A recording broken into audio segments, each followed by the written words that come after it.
Welcome to Flashback, a recap of stories that made headlines during the week. The week began with the collation of the February 25th presidential election, where the APC Presidential Campaign Council held a press briefing to clarify some issues raised at the collation center by the opposition parties.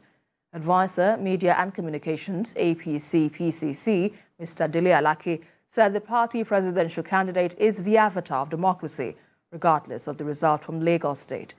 He said a lesson drawn from Lagos' result is that the opposition parties should accept defeat in good faith if Bola Tinubu eventually becomes the winner of the exercise.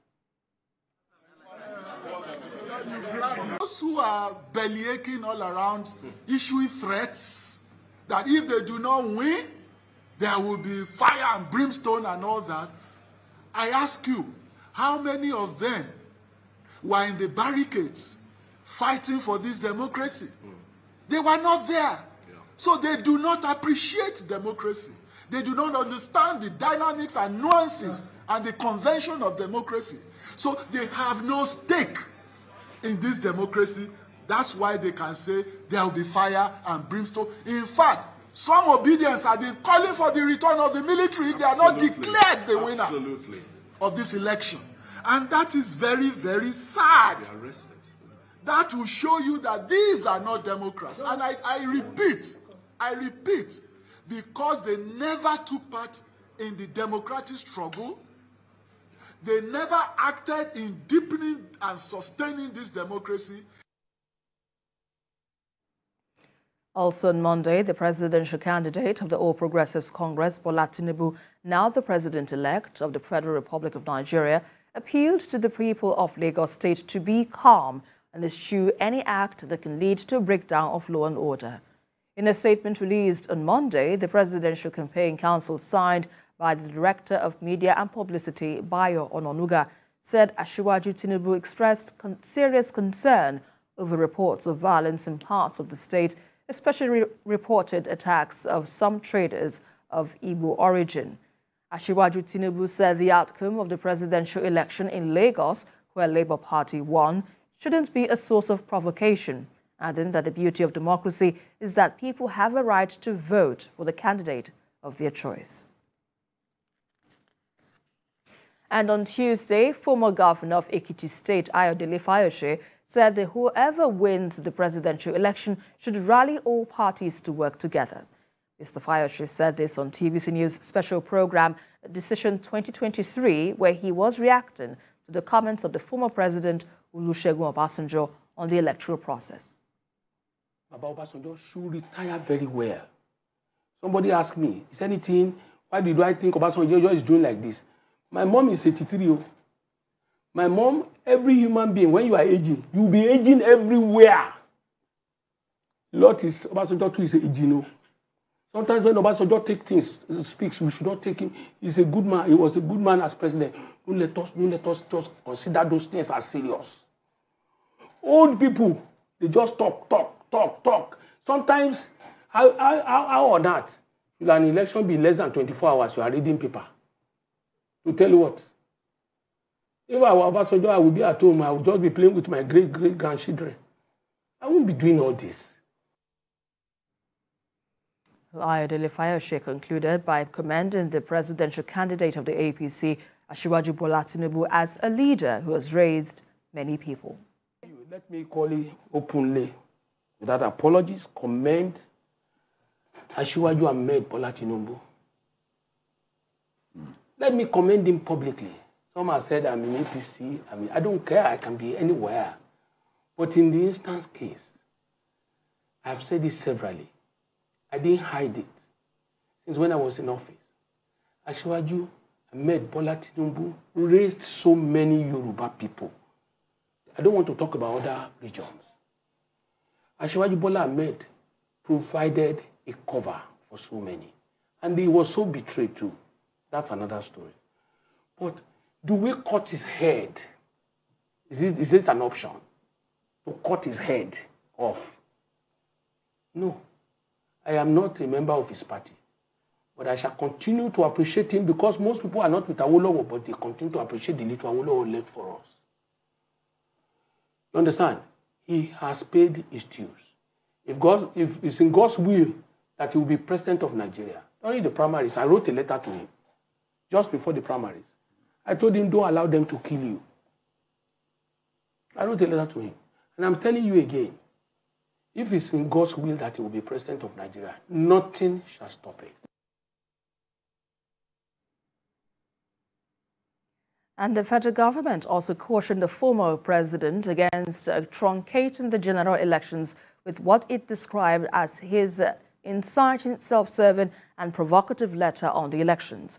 In a statement, the Minister of Information and Culture, Lai Mohammed, said what the former president framed as an appeal for caution and rectification is nothing but a calculated attempt to undermine the electoral process and a willful incitement to violence. The Minister for Information said as an elder statesman, former President Olusegun Obasanjo should be found making statements to calm the polity and ensure peace instead of heating up the polity. And that same Tuesday, former President Goodluck Jonathan led a delegation to the election monitoring team of the Economic Community of West African States to visit Bola Tinubu in Abuja. He was accompanied by the former president of Ghana, John Mahama, and former governor Kayode Fayemi, among others. The team was said to have appealed for calm and advised that the electoral umpire should also make spirited attempts to address some concerns that have been raised so far by the stakeholders. The visit of the ECOWAS team came in the wake of calls by the former president Olusegun Obasanjo and major opposition parties for the Independent National Electoral Commission to cancel the results of the February 25th election. And on Wednesday came the big moment where the emergence of Bola Tinubu as the Nigeria's president-elect. Chairman of INEC, Professor Mahmood Yakubu, in the early hours of Wednesday, declared the APC flag-bearer winner of the election, having met the constitutional requirements of a simple majority and 25% votes in the two-thirds spread across the states.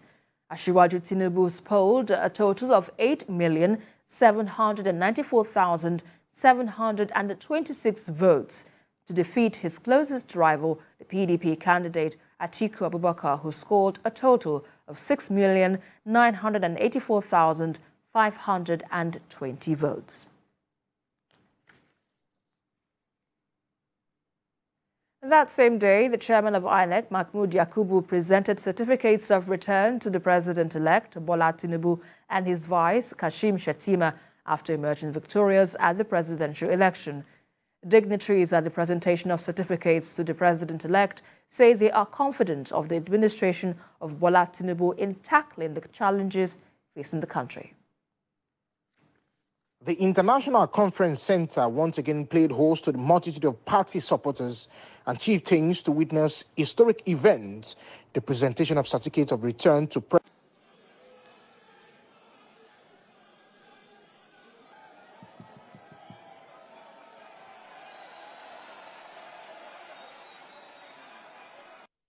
The International Conference Center once again played host to the multitude of party supporters and chieftains to witness historic events, the presentation of certificates of return to President-elect Asiwaju Bola Ahmed Tinubu. Dignitaries at the event include the Vice President, Yemi Osinbajo, who walked into the auditorium with other government officials. The President-elect and his Vice President-elect were given their certificates of return by the Chairman of Independent National Electoral Commission, INEC, Professor Mahmood Yakubu. In his speech, the President-elect says he hopes one day a young person or a woman will hold the certificate of return as the President of the country and that is ready to work as a servant leader. Very soon, this nation shall witness a young person standing before you, holding this great symbol of democracy and national leadership. We shall see a woman standing before you, holding this certificate as its owner. We shall experience someone from a tribe that many people have tried to dismiss, as somehow beginning to disqualify. For the Senate President, Asiwaju's track record as a visionary leader will have effect on the nation at large. While Minister of Youth and Sport Development is confident that Bola Tinubu will involve youth in his government and the task of rebuilding Nigeria starts with them. Who are heading towards 90 million. You have seen a recurring theme in every speech, whether extempo or scripted, from Asiwaju is that the youth, we have heard you loud and clear. Asiwaju Bola Ahmed Tinubu will be sworn in on May 29th as the 16th President and Head of State of the Federal Republic of Nigeria. On Thursday, the flag bearer of the Labour Party, Peter Obi, said he will explore all legal options to seek redress and reclaim his mandate in the just concluded presidential election. The former governor of Anambra State, who came in third on the ballot behind the PDP and APC presidential candidates, also thanked the youths and all that voted for him. He assured his supporters that he will remain committed to the campaign of a new Nigeria and urged all those agitated to remain calm and peaceful as he proceeds to court to seek redress. Gratitude to the obedient youths, those who believe that a new Nigeria is possible.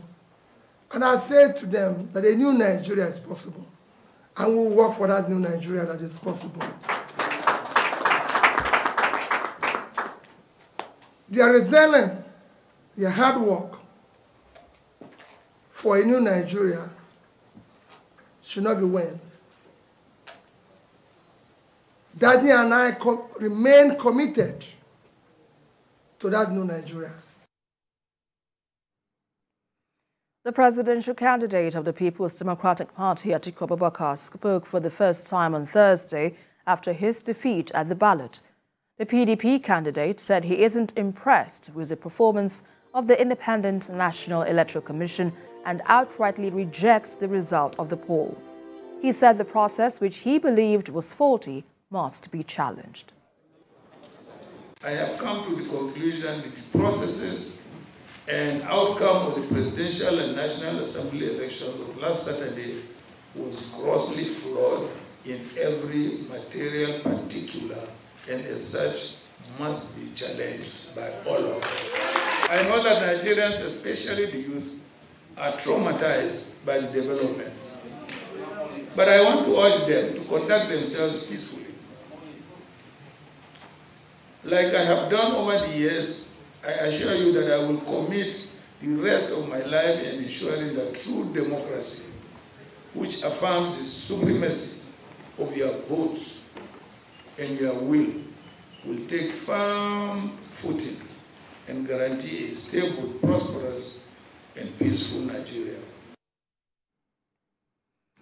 Well, in a swift reaction, the Tinubu-Shettima Presidential Campaign Council said it is ready to meet the challenge of the People's Democratic Party's presidential candidate, Atiku Abubakar. The Tinubu campaign team faulted the claim by the PDP's candidate, but expressed readiness to take on Atiku Abubakar in court. The party said, quote, Atiku Abubakar's decision to challenge the outcome of the results is welcomed. We are prepared to meet his challenge, no matter the nature of the challenge, anywhere and any time, end quote. And on Friday came the order of the Supreme Court that the old Naira notes must remain in circulation till December 31st. The Apex Court ordered the Central Bank of Nigeria to allow both the old Naira notes and the new Naira notes to circulate side by side till the end of the year. The Supreme Court has invalidated all directives issued by President Muhammadu Buhari in respect to the Naira redesign and circulation on the grounds that they are illegal and an abuse of executive powers. The Apex Court took a swipe at President Buhari for disobeying its interim order of 8 February to the effect that the old Naira is allowed to be in circulation. Justice Emmanuel Alguem held that the President exhibited and took the disobedience to the highest peak with his broadcast on February 16, in which he allowed only 200 Naira notes alone. The court held that the President acted ultra-vires by his glaring failure to consult with the National Council of States, the Federal Executive Council, and the National Economic Council, before directing the Central Bank of Nigeria to unlawfully introduce the new Naira notes. The unconstitutional use of power by President Buhari on Naira redesign, it says, has breached the fundamental rights of Nigerian citizens in various ways. The Apex Court said such use of power by President Muhammadu Buhari is not permitted under democracy and in a plural society like the Nigerian nation. Amongst others, the Supreme Court held that the unlawful use of executive power by the president inflicted unprecedented economic hardship on the citizens by denying them ownership of their monies and access to the money. Victory for Nigerians, because this policy, which was designed and targeted at a political party and its candidates, has brought untold hardship on our people. This is why the three of us took a decision to come to the Supreme Court. This particular decision today has proven that Nigerian law is a respecter of no one, including Mr. President. Nobody can take the laws for granted. Many people have been challenging us that because we have huge amount of money that we put in our houses, that's why we come to court. But you know it is not true, because like myself, I challenge EFCC that they should go to any of my property and boggle it and take any money that they have seen in my house.